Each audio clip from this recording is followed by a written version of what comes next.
What's going on, everyone? MetalBlade427 here, and I present to you Five Nights at Freddy's 3. So, as you're playing through the game normally, from nights 1 through 5, you may be kind of confused at exactly what's going on. But really, if you're going to take this game at face value, which means just playing it normally straight through, you are actually getting the ending to a grand story. Remember, all the things that happened in the Five Nights at Freddy's franchise took place in the past. Here we are in modern times with a lot of different relics and everything along that ways. So what we're seeing is actually the end of everything. The end of whatever happened with the purple guy, the end of what happened with the children, the end of what happened with the animatronics, but it's being told to you in such an interesting way that you have to look for the answers, rather than just playing it straight through. Again, playing it straight through from night 1 to 5 is going to give you what happened at the end. You want to know what happened during it. You want to know the whole story. And that's told to you through all of the mini-games. And I'm not just talking about the ones that you need in order to get the good ending. I'm talking about the ones that you'll also do at the end of each night. Every one of the mini-games that you play is Freddy, Bonnie, Chica. Of course, we're going to play as Foxy during night 4, because that's just who the last one is, and then the special one in night 5. These all lead up to the grand finale that is this particular story, and Springtrap has a huge role in that. But, of course, you're not going to find out unless you play through night 5 and kind of pay attention to everything that's going around you. The minigames that have to do with the good ending will be in their own episode, and then I'll explain to them as we probably do the extra nights. For right now, we have a night to conquer. Night 4, here we go. Such a weird sound at the beginning of each of the nights. But here we go. Phone guy, give me my training for the evening. What do you have to say? Hello. There's been a slight change of company policy concerning use of the suit. Don't. After learning of an unfortunate incident at the sister location involving multiple and simultaneous spring lock failures, the company has deemed the suit temporarily unfit for employees. Safety is top priority at Freddy Fazbear's Pizza, which is why the classic suits are being retired to an appropriate location while being looked at by our technicians. Until replacements arrive, you will be expected to wear the temporary costumes provided to you. Keep in mind that they were found on very short notice, so questions about appropriateness/relevance should be deflected. I repeat, the classic suits are not to be touched, activated, or worn. That being said, we are free of liability. Do as you wish. As always, remember to smile. You are the face of Freddy Fazbear's Pizza. So once again, Phone Guy gives us a lot of information that if you sit there and listen to, you're going to pick up all types of different cues and whatnot based on the story. First and foremost, it would be the whole do not wear the suits, because the suits have a vital flaw to them that cause bodily injury and harm and pain and death to pretty much anybody that puts them on. So, as he said in the night before, they are very, very sensitive. If you even, mess a little bit with the spring locks, get them even moist from your breath, they snap, they lock, and they can cause damage to the person inside of them. Now, with that in mind, he mentioned sister locations. The suit... No. Okay, good. The suit that we are seeing here, the spring trap, as he is called, is just one of the sets of suits that are used at the time when Phone Guy was sending us these messages. Oh no, Freddy's there. Look away. You do not want to look Freddy in the eye. You look Freddy in the eye and he will jump right at you. And I don't want to do that. Where is Springtrap? Springtrap, where'd you go? Oh, there you are. Okay, good. I'm going to actually bring you over here if you don't mind. You're right there. Good. And that's blocked off. Okay, good. All right. Over. Let's just do an audio and camera reset. So yeah, so that actually kind of relates to Shadow Bonnie and Shadow Freddy, both of which are in the game. You know that as we're walking around those mini-games in between nights, we're being led by Shadow Freddy. And I think, and I've heard this theory before, and it's not just my theory, it's a theory that's been passed around from place to place. You're going to find so many different theories on this game, no matter where you look.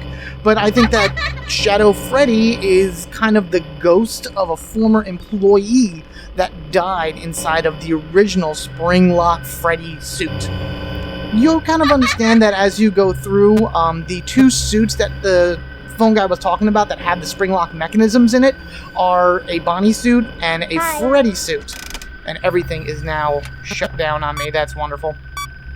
So that's what I think. I think that one of them was a Freddy, somebody in a Freddy outfit that got snapped and died, and now he is forever haunting these places because he died in this suit. And you'll see a little bit later on that that's kind of also what happened with the Bonnie suit. Now, the other thing that the phone guy mentions in that phone call is the suits that are temporary replacements to the Springlock suits. Hello. I personally think that this is the first time that we are then introduced to Foxy and Chica, because the longest time in Fazbear Entertainment, based off of it's the puppet. Oh no, go away. Oh crap.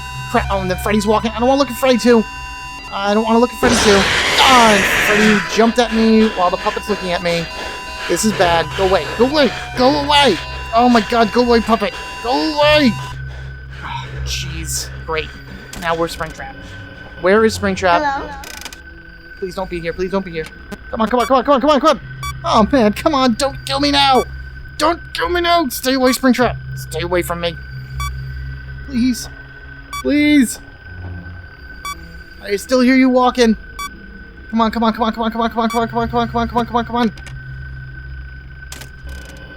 Stupid puppet. Jeez. Alright, come on. Where's Springtrap? Hello. Come here, buddy. Where are you? You're not there, right? Good. Springtrap, hello. He could be hiding in so many different corners. Is he back here? No. Please.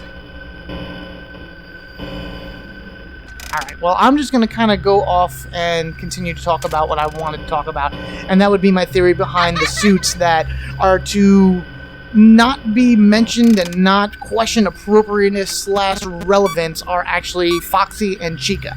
Why? Because at this point in the Freddy Fazbear franchise, you have had a Springlock Freddy and a Springlock Bonnie, and these are actually golden suits. They're yellow suits. All of a sudden, because this happened, because of an incident involving people getting hurt and injured with these things, your golden suits are immediately thrown away. And and yes, you're thrown away. I'm sorry. But look at you. You're all ratted and cruddy and looking at me in a very, very awkward way right now. But they're immediately thrown away, and he says that the new suits are found on short notice.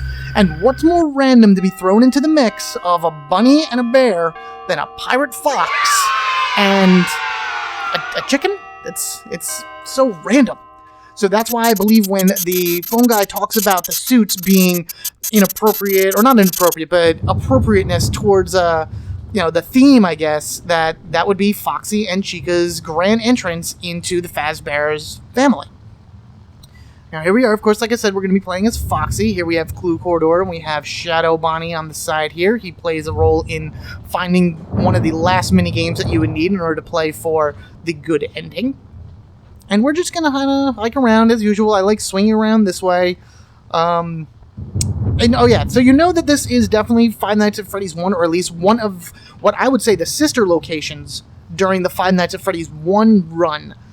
The only reason I say sister locations is because, again, Bonnie and Freddy are different colors than what we played in Five Nights at Freddy's 1.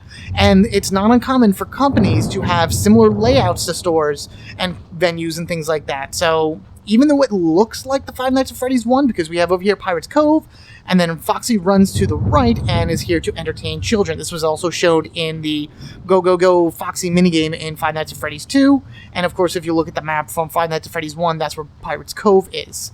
So, do I think it's exactly the same location as the first game? No, not at all. Do I think it's from the same time period as the first game? Yes. And this whole guy hiding in the back room up there, away from all of us, I think he's using one of the old shut-down sister locations as kind of his hideout of sorts, and we're being led by Shadow Freddy to back here in order to take him out, take him down, get rid of him, and possibly send these children off to, the promised lands. And we can't get in there. So run away, Foxy! You're good at running. No! Oh, Foxy couldn't run fast enough. So with Night 4 done, we have gone through each one of the main animatronics. That would be Freddy, Bonnie, Chica, and Foxy. Mangle is in this game, and she is in it in a completely weird and unusual way, like kind of just randomly thrown into it, but you don't actually play as Mangle during one of those little mini games. But again, that's supposed to take place during the Five Nights at Freddy's 1 era. That's what I'm going to start saying. It's going to take that. Those mini games take place during the Five Nights at Freddy's 1 era. Because I am personally not convinced that it takes place in exactly the same location as we played in Five Nights at Freddy's 1. Very similar because of the similar layout and everything like that, but there's just a few things that are a little bit different. Like, you can't get into the kitchen in this one, for example. There's no actual area where the kitchen's supposed to be during the minigame here, even though the layout is very, very similar. Plus, in the back room, I feel like that if it was Five Nights at Freddy's 1, there would be a little bit more in terms of, I don't know, animatronic items and heads and things like that back there. Plus, when you actually play Five Nights at Freddy's 1 and look into the back corner where the safe room is supposed to be, there's no, like, spot where it could have been. There's no board up or anything along that ways, but that could just be because when Five Nights at Freddy's 1 was made, that may not have been part of the storyline at the time. It's all just a theory, a Five Nights at Freddy's theory, and everyone has their own, and that's just what I'm sticking to. You yourself have your own rights in order to figure out how you want the game to go. How do you perceive it? How do you interpret all of the actions and events of it? There are some pretty definitive points in here, but then there's a lot that's open for discussion. Kind of like what I'm saying, that these minigames take place in a sister location, but during the same time. Alright, enough of that. We are done with Night 4. Night 5, things do get pretty difficult. You gotta keep in mind, as you're going through the week, your systems are deteriorating slowly but surely, and I'll explain to you what that means when you actually get into Night 5. Plus, Springtrap, he gets a little antsy in Night 5. It's very quick, very speedy, and he likes to get to your office very fast. So, thank you all for watching. Be sure to rate and comment down below, and if you haven't already, hit that subscribe button so you can get equipped with me, MetalBlade427. Until Night 5 and the end of the initial storyline elements to Five Nights at Freddy's 3, you have a good one, and I will catch you all later.